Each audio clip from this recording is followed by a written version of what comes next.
비트코인 이제 본격적인 시즌이 시작될 수 있는 상황이고, 알트의 대장인 이더리움이 먼저 확실하게 치고 나가고 있다는 점이 그거에 대한 증거가 될 수 있습니다.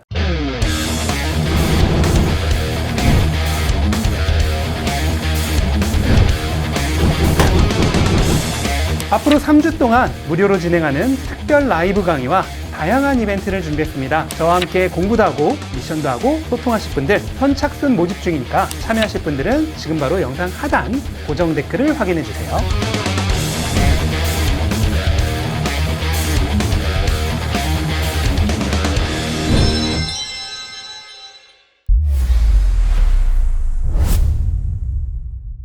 촬영 안녕하세요. 네, 안녕하세요. 비트코인이 지난주 신고점을 돌파한 이후에 잠시 주춤한 상황입니다. 현재 암호화폐 가격 흐름은 어떤가요? 네, 뭐 주춤하다기보다는 그냥 정상적인 흐름으로 보이고요. 사실 그동안 이제 신고점 돌파 이후에 12만 3천 달러까지 거의 10,000달러 이상을 굉장히 빠른 시간 안에 올랐기 때문에 당연히 신고가 이제 돌파를 노리면서 샀던 단기 투자자들이 충분히 차익 실현을 할 수 있는 타이밍이었고요. 근데 그 타이밍에 맞춰서 이제 차익 실현이 나왔고, 거기다 이제 추가적으로 비트코인은 굉장히 오래전에 한 14년 전에 이제 채굴을 했던 비트코인 고래가 약 2만 개 정도를 이번에 매도를 한 것으로 보여요. 근데 고래의 매도는 사실 비트코인 역사에서 계속 지속적으로 있어 왔던 일이고 또 앞으로도 있을 일인데 그렇게 큰 이슈가 아닙니다. 그렇게 또 팔고 나면은 또 그만큼 새로운 투자자들이 현재 가격대에 들어온 게 되니까 일종의 손바뀜이 일어나게 되죠. 그러면서 장기적으로는 더 가격이 건전하게 흘러갈 수 있는 토대가 되기 때문에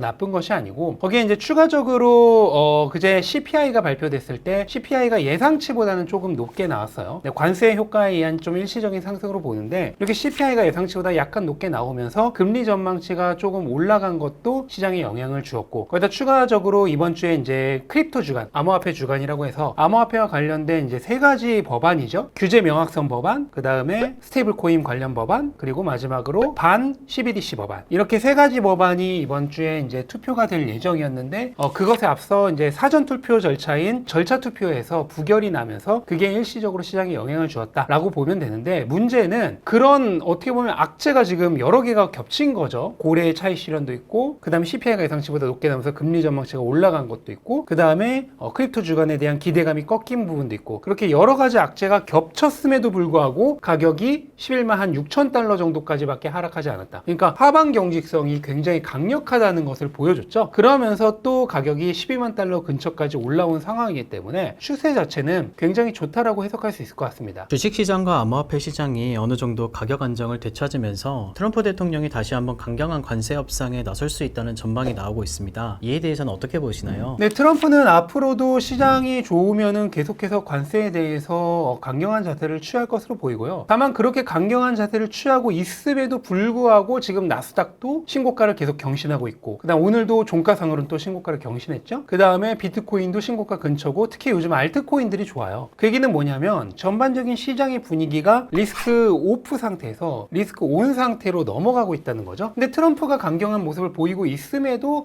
시장이 리스크 온 모드를 취하고 있다는 뜻은 결국은 시장이 조금 더 흔들리거나 하면은 타코 트레이딩이라고 하죠. 트럼프는 항상 물러선다. 트럼프가 다시 어느 정도 온화한 정책으로 돌아설 것이라는 예상이 있음과 동시에 이미 관세와 관련된 그 악재는 시장이 소화를 끝냈다. 그러니까 관세 불확실성에 대한 선반영이죠. 그 선반영과 또 관세로 인해 팔고 떠날 그런 약한 투자자들은 이미 다 팔고 떠났다. 그런 관세 반영이 이미 끝났다라고 하는 측면에서 볼 수가 있겠고, 그렇다면은 결국은 이 관세 불확실성도 이제는 소멸해가는 단계다. 그렇게 해석할 수 있을 것 같습니다. 네, 어제까지 주요 물가 지수인 CPI와 PPI 결과가 모두 발표되었습니다. 이번 주요 지표 결과를 어떻게 해석할 수 있을까요? 네, CPI가 예상치보다 조금 높게 나오긴 했지만 사실 큰 엄청나게 물가가 튀었다거나 그런 것은 아니고, 특히 바로 어제 나온 PPI 결과가 전체 물가도 그렇고 근원 물가도 그렇고 낮았어요. PPI 물가는 CPI 물가보다 조금 더 먼저 올랐다가 지금 떨어진 거고, CPI 물가는 약간 뒤늦게 오른 상태거든요. 그것은 뭐냐면 PPI가 이제 생산자 물가이기 때문에 소비자 물가보다 항상 선행합니다. 그래서 그렇게 먼저 선행해서 올랐던 PPI는 이제 다시 하락을 했고, CPI는 지금 올랐다는 것은 뭐냐면 결국 관세로 인한 물가가 물가가 일시적으로 영향을 주고 있는 것이다. 하지만 시간이 조금 지나면은 이번에 PPI가 낮아진 것에서 볼 수 있다시피 다시 낮아질 것이다 라고 우리가 예측해 볼 수 있는 거죠. 이제 관세가 4월에 적용이 되기 전에 많은 기업들이 먼저 선행해서 물량을 수입을 했겠죠. 그렇게 되면서 수출보다 수입이 일시적으로 굉장히 많아지면서 물가가 오른 것처럼 보였지만 그 관세 효과의 일시적인 현상이 이제는 지나가고 있는 것이다. 그렇게 해석할 수 있겠고, 다만 이제 8월 1일부터는 관세 협상이 되지 않은 나라들, 그 다음에 관세 협상이 된 나라들이라고 하더라도 이제 새로운 관세율이 적용이 되면서 다시 한번 시장에 관세가 영향을 줄 가능성이 있습니다. 그에 따라 물가에 대한 영향은 조금 더 지켜볼 필요가 있겠고, 다만 그렇게 돼서 물가가 조금 오른다고 해서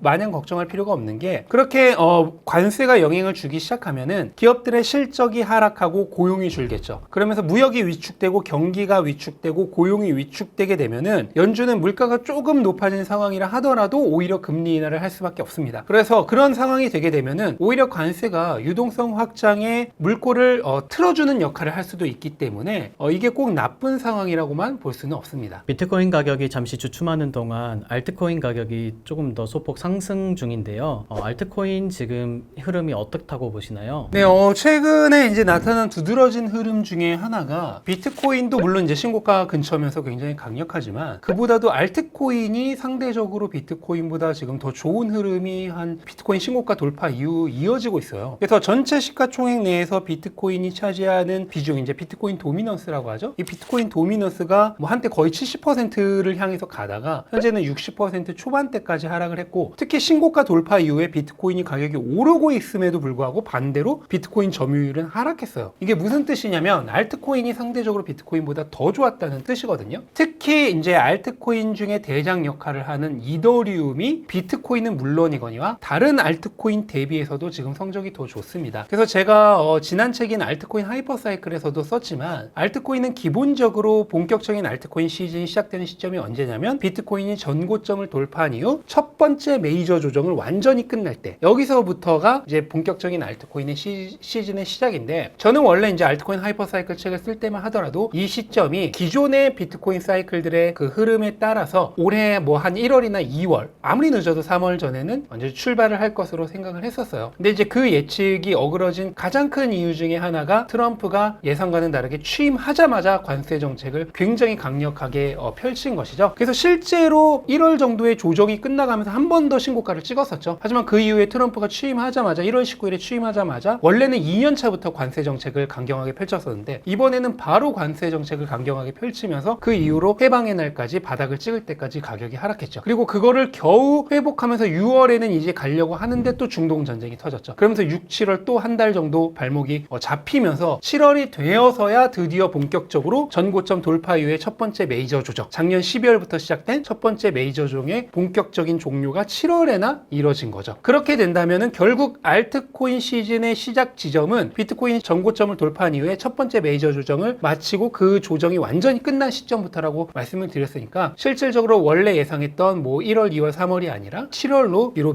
미뤄진 거다, 그렇게 볼 수 있겠고, 그에 대한 증거 중에 하나가 뭐냐면은 지난 12월에 미니 알트코인 불장이 펼쳐질 때는, 비트코인 신고점을 찍을 때, 그때는 이더리움이 다른 알트코인보다 별로 좋지 않았어요. 이더리움 도미넌스가 오히려 내려갔거든요. 그거는 이더리움보다 다른 알트가 더 올랐다는 뜻이에요. 근데 지금은 보시면 아시다시피 다른 알트보다 이더리움이 더 오르고 있습니다. 그래서 알트의 대장인 이더리움이 먼저 가면서 오르는 이 분위기는 단순히 일시적인 감정에 의한 상승이라기보다는 알트코인 시장 자체가 구조적으로 상승하기 위한 준비를 하고 있는 하나의 뚜렷한 증거가 될 수 있는 거죠. 알트코인 하이퍼사이클에 적었던 대로 이제 첫 번째 메이저 조정이 완전히 끝났기 때문에 시기적으로는 알트코인 이제 본격적인 시즌이 시작될 수 있는 상황이고, 알트의 대장인 이더리움이 먼저 확실하게 치고 나가고 있다는 점이 그거에 대한 증거가 될 수 있습니다. 다만 한 가지 주의해야 될 게 뭐냐면, 중동 전쟁으로 인해서 그 비트코인의 신고가 돌파가 조금 더 뒤로 늦춰지면서 암호화폐 시장은 물론이거니와 위험자산 시장이 원래 8월, 9월 여름 시즌이 굉장히 약세입니다. 근데 이게 꼭 무조건 반복돼야 될 필요는 없는데, 확률적으로는 이번에도 여름 시즌 약세가 펼쳐질 확률이 있겠죠. 그러면 이제는